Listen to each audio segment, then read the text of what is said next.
Hello, my dear students. Today, under label of first paper, we'll talk about the code of inquiry. My dear students, as you all are aware that we are studying Industrial Dispute Act 1947, which is given unit number 3 for BLLB and BBLLB program. This is video lecture 23rd, and as I told you that today we'll discuss the code of inquiry. Codes of inquiry given under section 6,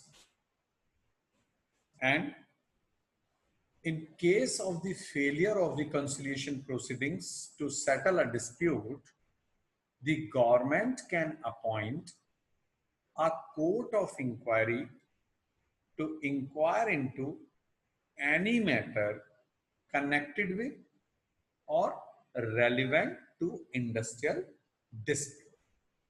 So once there is a failure of the conciliation proceedings to settle down a dispute, the government can appoint a court of inquiry,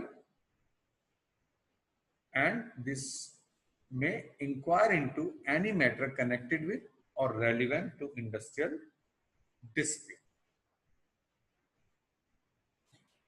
The court is expected to submit its report within 6 months. The court will submit the report after the inquiry within 6 months, and the court of inquiry may consist of one or more persons to be decided by the appropriate government. So, number one, the court is expected to submit its report within 6 months, and number two, the court of inquiry may consist of one or more persons to be decided by the appropriate government. That whether in this court of inquiry there would be one person or there is a requirement of more than one person, that would be decided by the appropriate government. And the court of inquiry is required to submit its report within a period of 6 months from the commencement of inquiry. So mind it, my dear students, that this 6-month period would be counted from the commencement of the inquiry, and this report is subsequently, or this report will be subsequently published by the government within 30 days of its receipt. So government would be publishing that report within the 30 days time of its receipt. And unlike during the period of conciliation, workers' right to strike, employers' right to lock down, and employers' right to dismiss the workmen, etc., remain unaffected during the proceedings in a court to inquire. So, during the period of conciliation, workers, we have already gone through that the workers' right to strike, employers' right to lock out, and employers' right to dismiss workmen remain unaffected during the proceedings in a court to inquiry. And one more important thing is here, that is a court of inquiry is different from a board of conciliation. So now, my dear students, we would just try to know that what is the difference between the court of inquiry proceeding and the board of conciliation proceeding. So a court of inquiry is different from a board of conciliation. So how it is different from the board of conciliation? The court of inquiry aims at inquiring into and revealing the causes of an industrial dispute.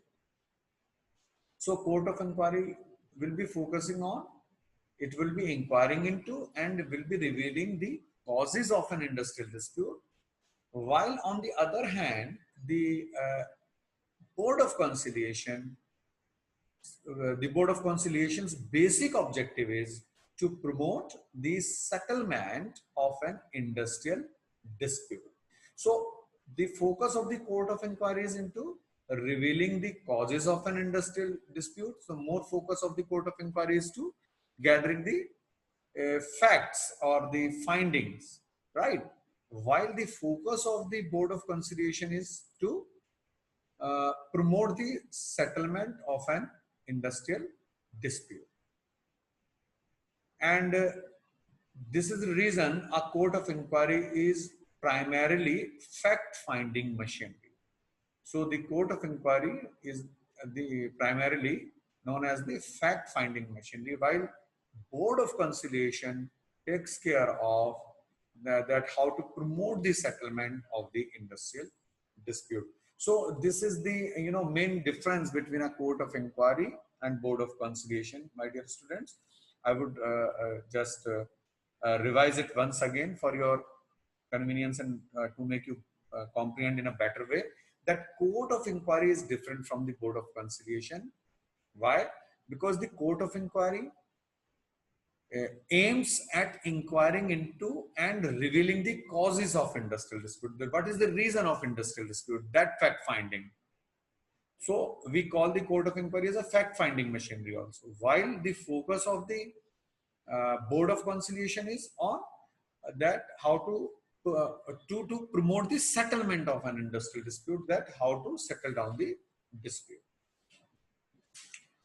And one more thing I would like to hear for your revision purpose, that under section 6 of Industrial Dispute Act 1947, the appropriate government may, as occasion arises, by notification in the official gazette, constitute these court of inquiry for inquiring into any matter appearing to be connected with or relevant to an industrial dispute.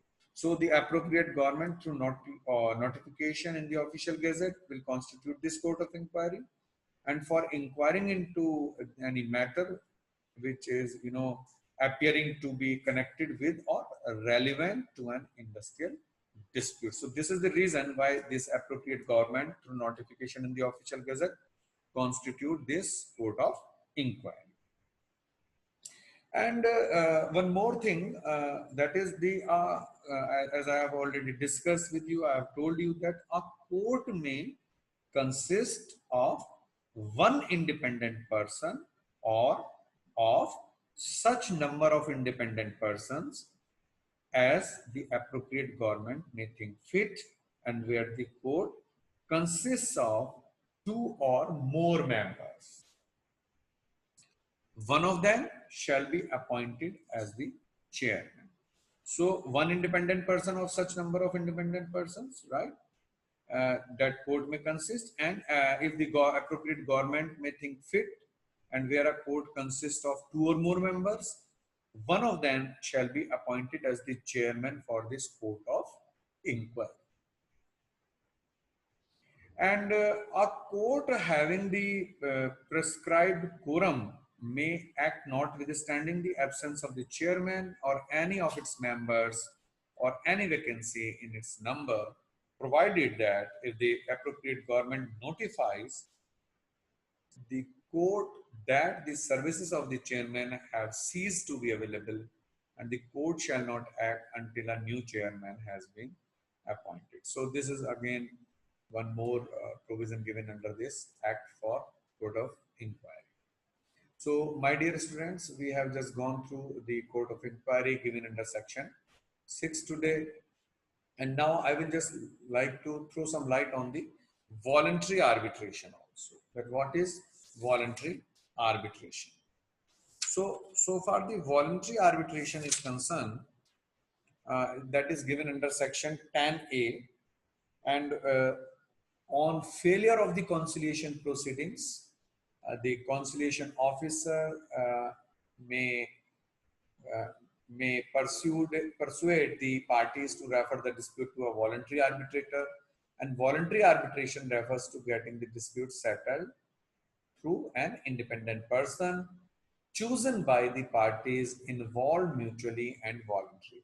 So the parties, those who are involved into the dispute, right, they are mutually and voluntarily choosing that independent person, because where any industrial dispute exists or is apprehended, and the employer and the workman, they are agreeing to refer the dispute to the arbitration, they may at any time before the dispute has been referred under section 10 to a labor code tribunal, labor code or tribunal or national tribunal, by a written agreement, refer the dispute to arbitration, and the reference shall be to such person or persons, and it includes the presiding officer of labor court, tribunal, national tribunal, as an arbitrator or arbitrators as may be specified in the arbitration agreement.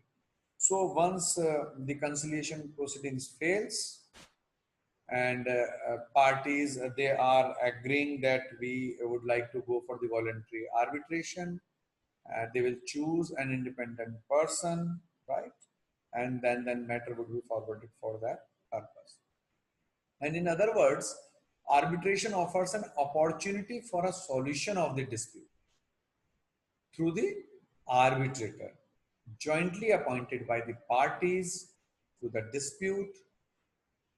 And the process of arbitration saves time, money, both, and the parties, which is usually wasted in case of adjudication. So usually what happens when a matter goes to the labor court or for any adjudication purpose, so definitely then you will find that definitely there would be the wastage of money and time both.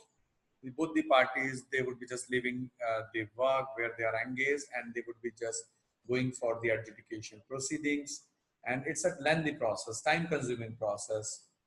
And then parties are agreeing that we would like to resolve the issue with the help of arbitration, voluntary arbitration. And this process of arbitration will definitely save the times, will save the time and money of both the parties, which is usually wasted in case of adjudication also.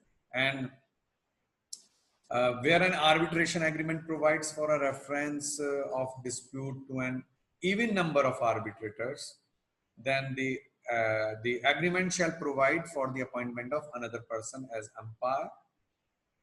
umpire, and who shall enter upon the reference if the arbitrators are equally divided in their opinion, and the award of the umpire shall prevail and shall be deemed to be the arbitration award for the purpose of this act.